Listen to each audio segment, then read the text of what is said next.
Yo, what is up, people? We are back. It's more this mod player. It's the last game of the season. We are sitting tight at the 3 seed. We played really well this month. Ended up moving all the way up to number 3. The Hawks ended up losing some of their games and we took their spot. But last game of the year, let's go. And we see the Pacers ready to get to work.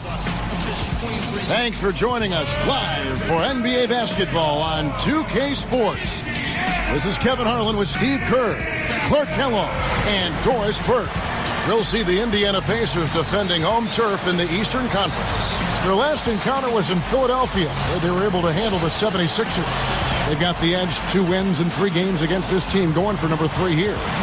And their shooting percentage from that game tells the story. They got hot, and they stayed hot. I know, it was something to watch, wasn't it? I mean, I kept waiting for those guys to cool off, and it just never happened. And a look here at this 76ers starting group presented by State Farm. Yes, sir. Yes, sir. We are rocking the perm today. I decided to go ahead and let my hair down. You know what I'm saying? Let my hair down. You know, it's the day before the playoffs. I want that afro to be fresh for the playoffs, for the first home game, man.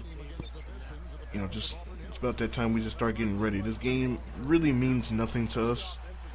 Doesn't really mean anything to the Pacers. They're not going to fall. You know, they're stuck at 7. They're not going anywhere. We're stuck at 3. We're not going anywhere. So this game is pretty meaningless from that point of view. But we haven't played the Pacers. I mean, we haven't beaten the Pacers yet this season. So, you know, I'd love to come out here and get a W on them, especially the last game of the year, going to the playoffs on a high note.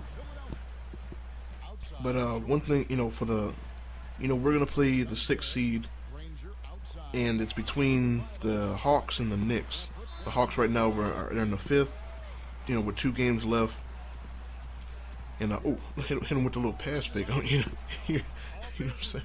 I'm real shifty like, real sneaky with that basketball.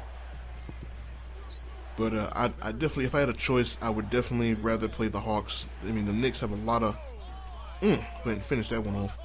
Knicks have a lot of firepower that I really would rather not deal with at any point in the playoffs, regular season, anytime really. They're kind of similar to the Pacers. You know, they just have a lot of people who can score the ball. You know, the Pacers got Danny Granger, Paul George. Gerald Green is a monster. DJ Augustine can shoot. David West, dude, is a monster. And it's just, they have a lot of guys who can come out here and score the ball, but nobody that's go ahead and put that one in. Nobody that's as unstoppable as like Carmelo Anthony and apparently J.R. Smith.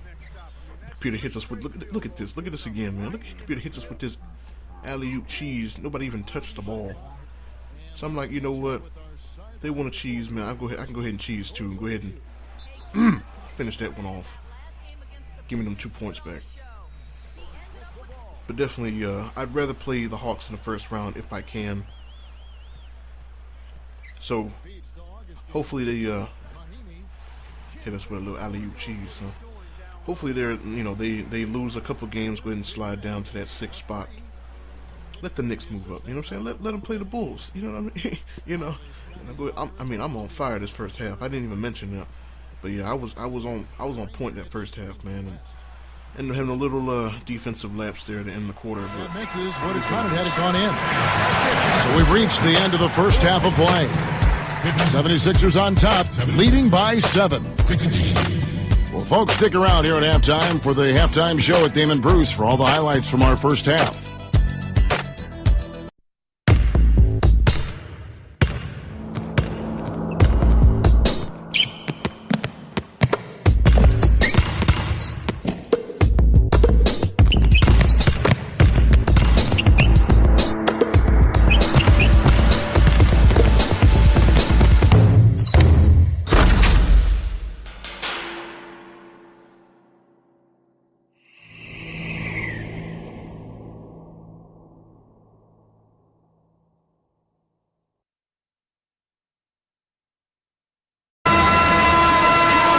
The second half about to start up and begin any moment. It's been one outstanding game from Big Red. Yeah, the points have really come in bunches for him. Yes, sir. Yes, sir. My first official shoe That's how we do things around here. The Magic Harps, aka the Cash Money Swagums.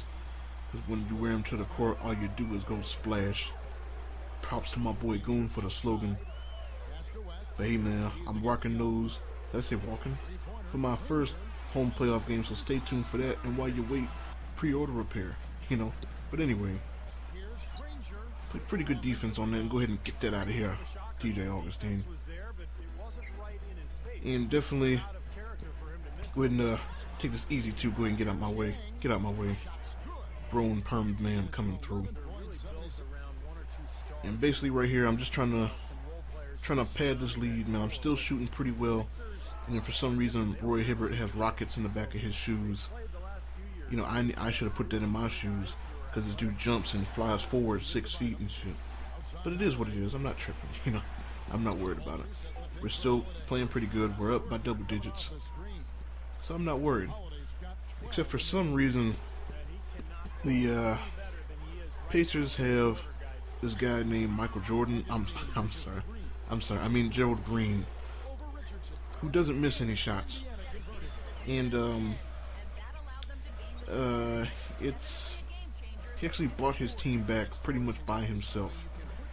Like the dude was, he was out there just knocking down mid-range jumpers, step-back jumpers, three-point shots, everything. And then he goes ahead and just dunks on my homeboy like that. And I'm like, me personally, I don't appreciate stuff like that. Like, you can't just come, yeah, we in your house, but you can't just dunk on my homeboy like that. So I'm like, I'm gonna hit him with this little loop around cheese. Caught him slipping, and it's my turn, dog. My turn. But somehow we go from being up by 10 and 11 points to being down by 2, 5. Shouldn't have helped right there, but I did. Catch him with a little fake pass action, crossover move, and excuse me, Roy.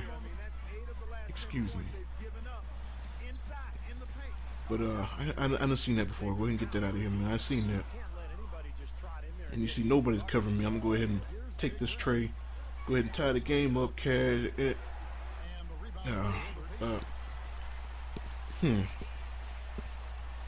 But Roy Hibbert, he's sitting there trying to decide what to do. Passes it off to Granger. I thought I contested the shot pretty well, because we actually got it down to 1. And he takes a sidestep jumper right in my face. But Jay Rich says, cash money right back at you. So, it's still a 1-point game. We got a chance. We're still fighting. Hit him with a little fake pass. Go ahead and he tries to reach, and I'll go ahead and take this mid-range jumper. Whenever the defense goes ahead and leans up on me like that, I don't have the ball handling to kind of dribble away from it and get out of there. So I usually just fake pass to get them off me. Because if come on, man. Roy Hibbert beating you with an off-the-ball cut. And we're down by 3, man. And, I want to take a 3. And for some reason, my team will not give me the basketball. So I just call for it. Like, yo, give me the ball. Give me the rock, man. I go ahead and, excuse me, Granger, son. Excuse me.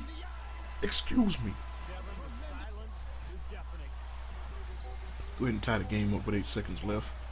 Drew Holiday says, get that out of here. Let's go to OT. Great defense right there. But definitely, like I was saying, whenever the defense leans up on me like that, I don't have the ball handling to kind of get away from them or dribble around them.